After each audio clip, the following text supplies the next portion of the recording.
Hello दोस्तों, मैं प्रशांत स्वागत करता हूं आपका आपके चैनल एडु ज्ञान केंद्र में। उम्मीद करते हैं कि आप स्वस्थ होंगे। तो पिछली वीडियो में हम लोगों ने गॉर्ज का निर्माण कैसे होता है ये देख लिया था। आगे हम लोग देखेंगे और सब आकृतियों का निर्माण कैसे होता है। याद रखिएगा, ये इस तरह का जो निर्माण वाला क्वेश्चन होता है ना कि भी आकार की घाटी या यू आकार की घाटी या मरुस्थल से कैसे निर्माण होता है, जल से, ये वाला क्वेश्चन कॉमन पेपर हो या पीआरटी हो 1-2 नंबर का आ जाता है। ठीक है, तो आप ध्यान से देखिएगा।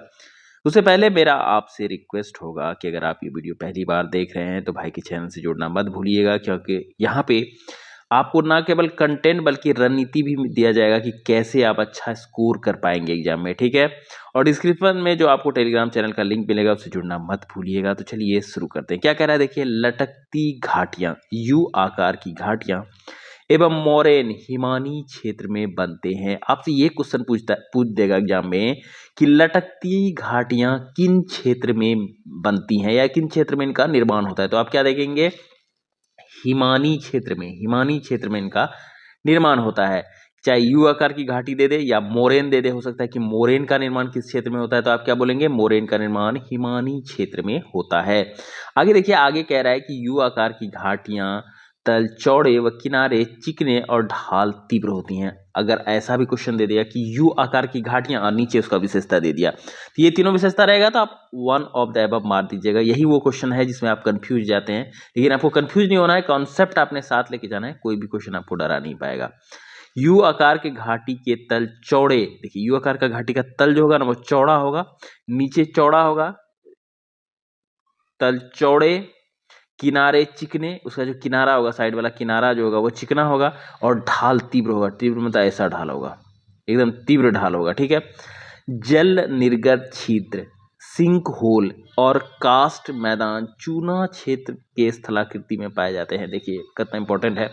क्या कह रहा है, जल निर्गत निर्गम छिद्र या सिंक होल। आपको पूछेगा कि सिंक होल किस क्षेत्र में बनता है या कास्ट मैदान किस क्षेत्र में बनता है भैया, तो चूना का क्षेत्र में ये स्थलाकृतियां पाई जाती हैं। आगे देखिए क्या कह रहा है, मरु टिब्बा, ये एक बार हम क्वेश्चन देखे हुए हैं शायद एसएससी में। मरु टिब्बा हवा के तेज वेग से बने रेतीले टीलों को कहते हैं सैंड ड्यून्स। सैंड ड्यून्स किसे कहते हैं, जब हवा तेज आता है ना उससे रेतीले टीले बन जाते हैं, उसे क्या कहते हैं, सैंड ड्यून्स या मरु टिब्बा कहते हैं। इसके निर्माण के लिए अवरोध का होना आवश्यक है। इसका निर्माण के लिए किसका होना आवश्यक है, अवरोध का होना क्या है, आवश्यक है। ये बात आप याद रखेंगे। आगे देखिए क्या कह रहा है कि नव चंद्राकार टिब्बे जिनकी भुजाएं पवनों की दिशा में निकली होती हैं उन्हें बरखान कहते हैं। देखिए क्वेश्चन कितना अच्छा है कि नव चंद्र आकार टिब्बे, नव चंद्र आकार का, नया चंद्र आकार का जो टिब्बा होता है जिसकी भुजाएं पवनों की दिशा की ओर निकली रहती हैं, किसकी ओर निकली रहती हैं, पवनों की दिशा की ओर निकली रहती हैं, उसे क्या कहते हैं, उसे बरखान कहते हैं। याद रखिएगा। आगे देखिए क्या कह रहा है, आगे कह रहा है बरखान, हाँ, बहुत गहरी हिमनद गर्तें, बहुत गहरी हिमनद गर्तें जिसमें समुद्र जल भर जाता है तथा जो समुद्री तट रेखा पर होती है उसे फ्योर्ड कहते हैं। फ्योर्ड किसे कहते हैं, देखिए फ्योर्ड कहते हैं बहुत गहरी हिमनद गर्तें जिसमें समुद्री जल भर जाता है। हिमनद का गर्त है जिसमें बहुत, हिमनद मतलब बर्फ का टुकड़ा वाला गर्त है जिसमें कि बहुत समुद्री पानी भर जाता है, समुद्री जल भर जाता है, तथा जो समुद्री तट रेखा पर होता है। कहां पे होता है, समुद्री तट रेखा पर होता है, उसे क्या कहते हैं, फ्योर्ड कहते हैं। उसे क्या कहते हैं, फ्योर्ड कहते हैं। याद रखिएगा। आगे देखिए क्या कह रहा है, सर्क गहरे लंबे व चौड़े गर्त जिनकी दीवार तीव्र ढाल वाली सीधी या अवतल होती है। सर्क गहरे लंबे चौड़े गर्त जिसकी दीवार तीव्र ढाल वाली सीधी या अवतल होती है, अधिकतर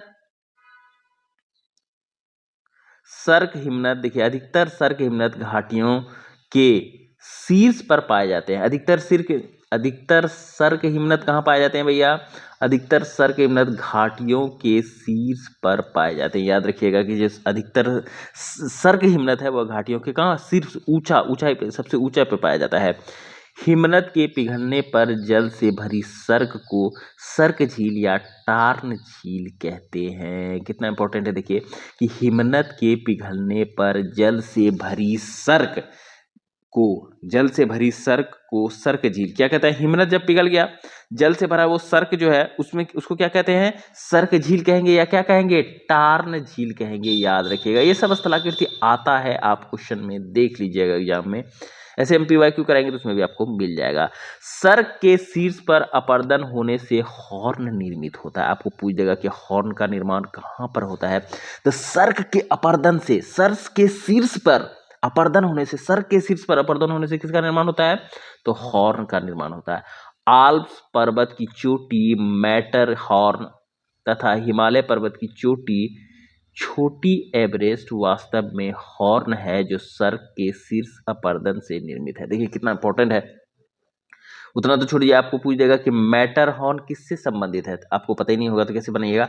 आल्प से संबंधित है। ठीक है, आल्प्स पर्वत की चोटी मैटर हॉर्न, आल्प्स पर्वत की चोटी क्या है? मैटर हॉर्न है। ठीक है, जिसे हिमालय पर्वत की चोटी क्या है? एवरेस्ट है कि नहीं? चोटी को एवरेस्ट बोलते हैं।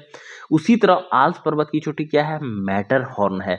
और ये पर्वत सबसे ऊंची चोटी एवरेस्ट वास्तव में होने वाले हॉर्न है। वास्तव में ये क्या है? हॉर्न है। वास्तव में हॉर्न है जो सार्क के शीर्ष अपर्दन से निर्मित हैं। किसके निर्मित है?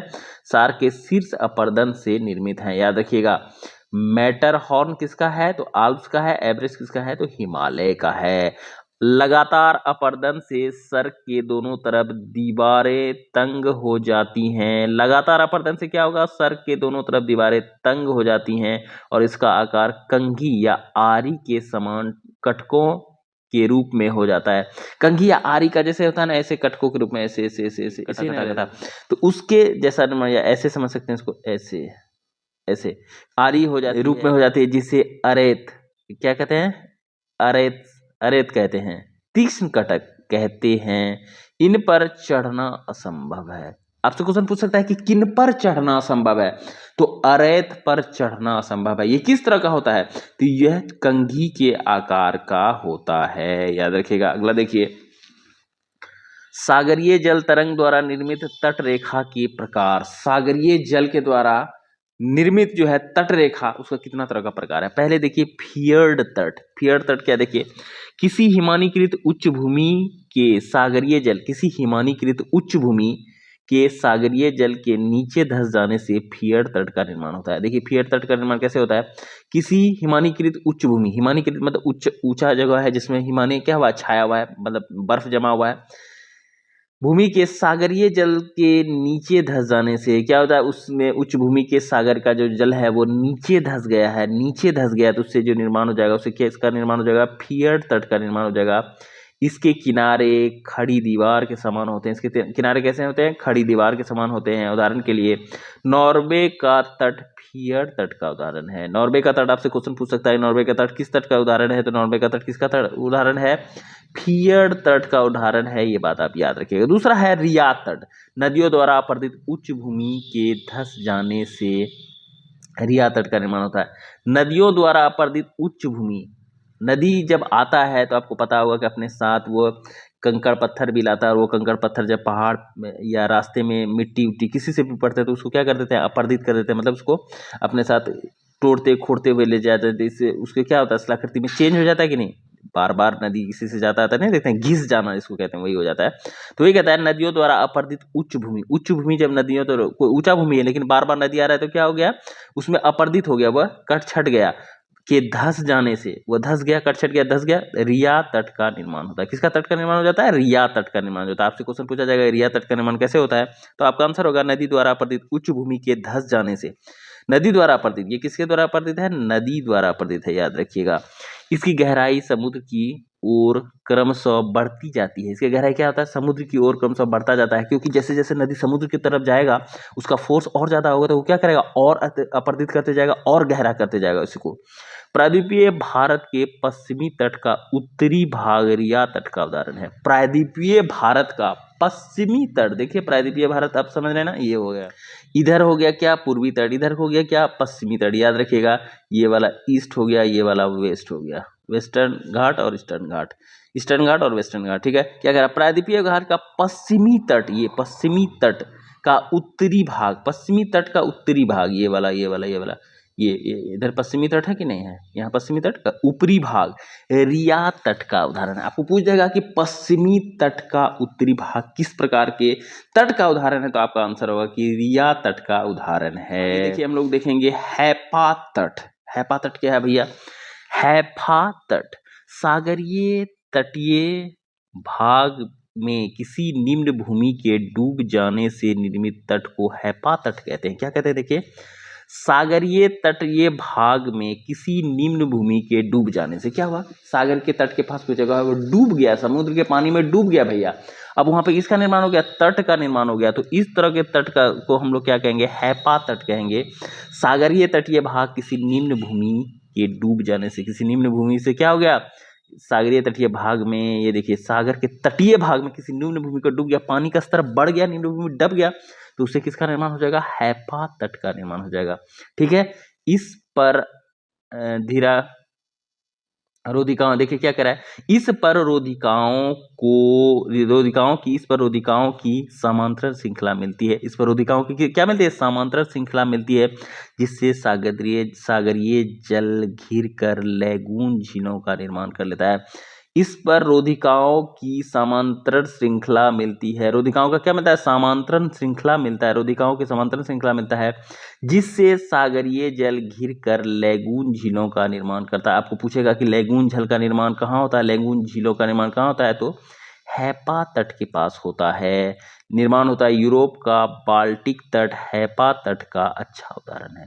यूरोप का जो बाल्टिक तट है ना, वो किसका उदाहरण? अच्छा उदाहरण है, हैपा तट का अच्छा उदाहरण है। अगला देखिए, डोलमेशियन तट। डोलमेशियन तट हम लोग पढ़ने वाले हैं। डोलमेशियन तट क्या कहता है? देखिए, समानांतर पर्वतीय कटकों वाले तटों के घसाव से डोलमेशियन तट का निर्माण होता है। समानांतर पर्वतीय कटकों वाले तटों के घसाव से समांतरीय पर्वतीय तटकों जो है, पर्वत के समांतर तट जो है, मतलब दो पर्वत आपस में मिला हुआ है समांतर में, उसके घसाव से, एक दूसरे के घसाव से जो तट का निर्माण होता है उसको हम लोग क्या कहते हैं? डोलमेशियन तट का निर्माण होता है, जिसे डोलमेशियन तट कहते हैं। यूगोस्लावाकिया का डोलमेशियन तट इसका अच्छा उदाहरण है। कहाँ पे है? यूगोस्लावाकिया का डोलमेशियन तट जो है इसका अच्छा एक उदाहरण है। आगे हम लोग देखेंगे 5वां नंबर, निर्गत समुद्र तट। ठीक है, निर्गत समुद्र तट देखिए क्या कर रहा है? स्थलखंड के ऊपर उठने, स्थलखंड क्या हुआ? ऊपर उठ गया, या समुद्री जलस्तर के नीचे गिरने से निर्गत समुद्री तट का निर्माण होता है। क्या देखिए, समुद्र स्थलखंड का ऊपर उठ गया, या तो स्थलखंड ऊपर उठ जाएगा, या समुद्री जलस्तर के नीचे गिरने से निर्मित समुद्री तट का निर्माण, समुद्री तट का निर्माण होता है। इस जो है ना, निर्गत समुद्री जल का निर्माण क्या होता है? या तो स्थलखंड ऊपर उठ जाएगा, या समुद्री जलस्तर के नीचे गिरने, किसी ऊंची जगह से नीचे गिर रहा है, तो इस तट का निर्माण होता है। इस प्रकार के तट पर स्पिट, लैगून, पुलिन, क्लिफ, बहराव मिलते हैं। आपसे क्वेश्चन पूछ सकता है कि लैगून कहाँ पर मिलते हैं? लैगून किस तट पर मिलता है? समुद्री तट पर मिलता है, तो निर्गत समुद्री तट पर। स्पिट किस समुद्री तट पर मिलता है? तो निर्गत समुद्री तट पर। क्लिप किस समुद्री तट पर मिलता है? तो निर्गत समुद्री तट पर। बहराव कहाँ मिलता है? तो निर्गत समुद्री तट पर। तो ये सब ऑब्जेक्टिव क्वेश्चन से बन सकते हैं। भारत में गुजरात का काठियावाड़ तट निर्गत समुद्री तट का उदाहरण है।